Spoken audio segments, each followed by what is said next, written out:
Quick beauty tip, if you're sick and you look weak, wear red lipstick and make sure you always have your Gatorade with you.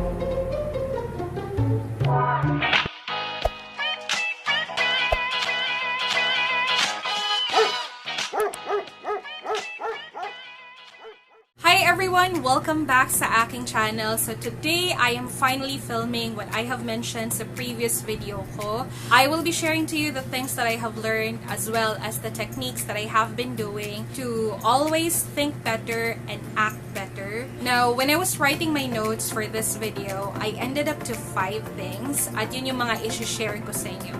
So without further ado, let's move on to the first on the list. First sa listahan natin is this. Work with your timeline. I am a 30-year-old woman, and at this point, I feel that I haven't even reached 1/4 of the things I would like to accomplish professionally, mentally, emotionally. As we age, the pressure really gets higher. Lalo na sa society that we live in. Just like, for example, me, I'm a 30-year-old lady. I would normally hear these statements like, 30 years old ka na, you're supposed to be married, you're supposed to have your own kids, you're supposed to have your own house, your own car, your own kids. Inuulit yung your own kids. So, the society is actually giving you this kind of pressure. And then, madadagdagan pa yan every time you browse your social media accounts, especially Facebook and Instagram. You would see your batchmates living their lives to the fullest with their partners, with their own kids, driving their own cars, nagta-travel goals and all. So after you see those images and after you hear the statements na sinabi ko kanina, comparison then comes in and pressure kicks in. Ako, once in a while, I still feel that kind of pressure. Pero every time I'm in that position, I always try to go back to what I have learned from Jay Shetty, a public motivational speaker. And according to him, everyone's timing is different. So if you see your batchmate in a specific phase of their lives, that's because that's what's written in their timeline. Yun yung timing nila. And you also have yours. Don't be too hard on yourself. Ito lang naman yung key dun eh. As long as you're doing something every single day to improve the entirety of you, you are doing a one step at a time process para maabot mo yung goals mo. You're not stopping, you're not slacking, then you're on the right track. Just work hard and work smart every single day and you will be okay.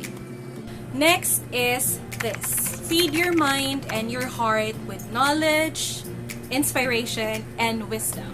Ika nga nila, meron tayong tinatawag na food for the heart, food for the mind, and food for the soul. Kasi hindi lang naman talaga yung physical na katawan yung dapat kumakain eh, for us to continuously function. We also have to make sure that we take care of our spiritual, mental, and emotional aspects. Kailangan din nilang kumain. Now, most of us Pinoy spend a good amount of time browsing stuff online.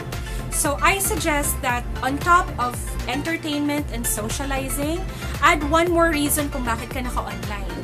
So, look for videos, for articles, for quotes na alam mong somehow makakatulong sa'yo mentally, makakatulong sa'yo to hone the skills that you currently have, na alam mong magagamit mo to reach your goals. Invest more time in watching videos, reading articles, or following pages that you know would teach you good stuff and would actually help you be inspired and be more motivated.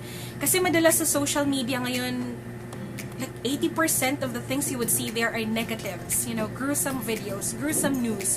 Although these are the things that you should know kasi yun yung current, yun yung news. But if you're concerned with your mental health, which is very important, then stay away from those. Just go with the things na alam mong mas makakatulong sa'yo. Mas tatalino ka, mas gagaan yung pakiramdam mo. There are actually 2 people that I could recommend that you follow. They are Jay Shetty and Gary V. So, hindi si Gary V na Mr. Pure Energy ha, yung hataw na hindi. So, I'll just pop their names here. This is Jay Shetty and then Gary V. So, both are online motivational speakers. I believe hindi lang naman nila online yung ginagawa. But both of these men actually helped me a lot, especially Jay Shetty. Whenever I watch his videos and then I read his quotes, mas naiintindihan ko yung mga bagay-bagay. Like parang, bakit sila nangyari sa akin. And I feel that the load na I have at present is a little bit lighter. Third on the list is an easier said than done statement, and that is admit your mistakes and acknowledge what you do not know.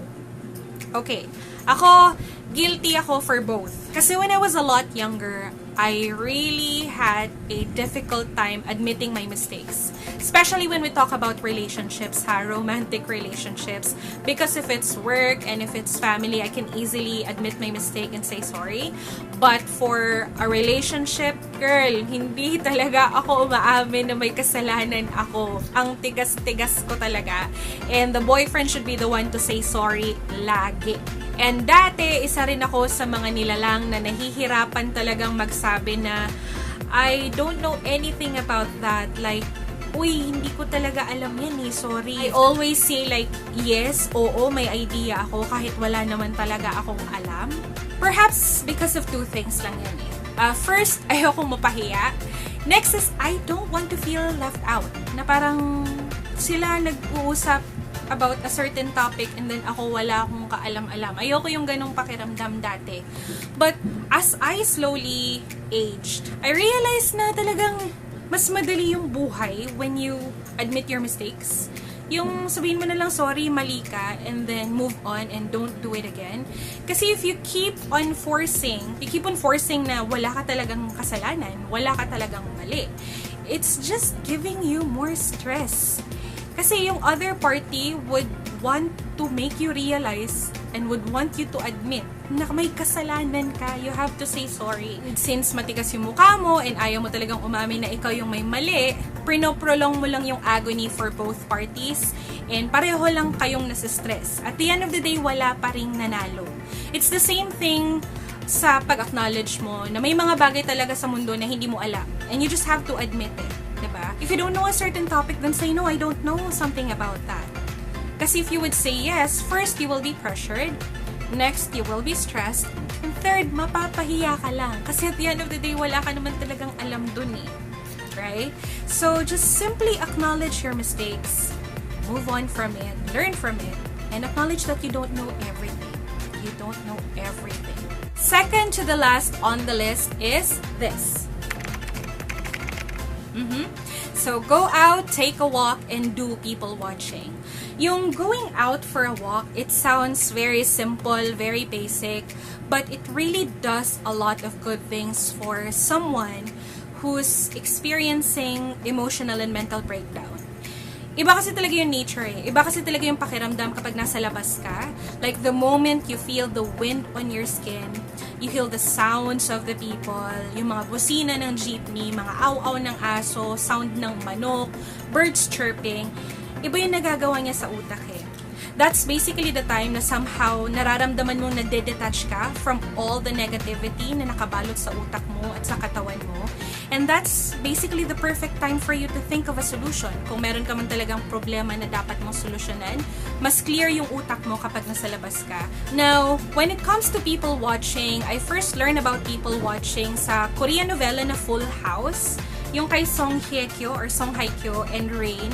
Yung Tagalized version yung Tagalized version nila dito sa Pinas, yung pangalan nila is Jessie and Justin, di ba? And then Luigi naman yung parang third party. Luigi was Jessie's boss kasi di ba Jessie was an aspiring writer. One time they were in this coffee shop eating pastry and then dun tinuro ni Luigi yung parang people watching kay Jessie for her to be more creative when it comes to the characters na binubuo niya sa kwento. And since then, I have practiced the art of people watching.